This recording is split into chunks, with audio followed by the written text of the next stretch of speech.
அப்போஸ்தலனாகிய பவுல் ரோமாபுரியில் உள்ள தேவப்பிரியருக்கு நிருபத்தை எழுதும் பொழுது இப்படி சொல்லுகிறார்.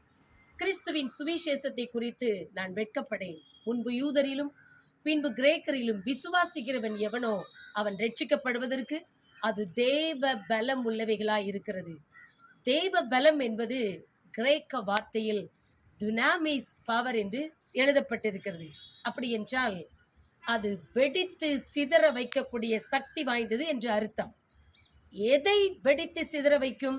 பில்லி சூனியங்களை, மாந்திரிகங்களை, பிசாசின் கிரியைகளை, அந்தகார கிரியைகளை, சாத்தானுடைய கோட்டைகளை, மேட்டிமையை, மனுஷனுடைய பெருமையை, ஆணவத்தை, எல்லாவற்றையும் வெடித்து சிதற வைக்கக்கூடிய சக்தி சுவிசேஷத்தில் இருக்கிறது. இந்த சுவிசேஷத்தை கிறிஸ்து சிலுவையிலே சிந்தின இரத்தத்தினாலே நமக்கு சம்பாதித்து நம்மை நம்பி நம்முடைய கரங்களில் கொடுத்திருக்கிறார். ஆகையினாலே சுவிசேஷத்தின் வல்லமையினாலே சத்ருவின் கோட்டைகளை இடித்து சாம்பலாக்கி தேவ ராஜ்யத்தை கட்டி எழுப்புவோம்.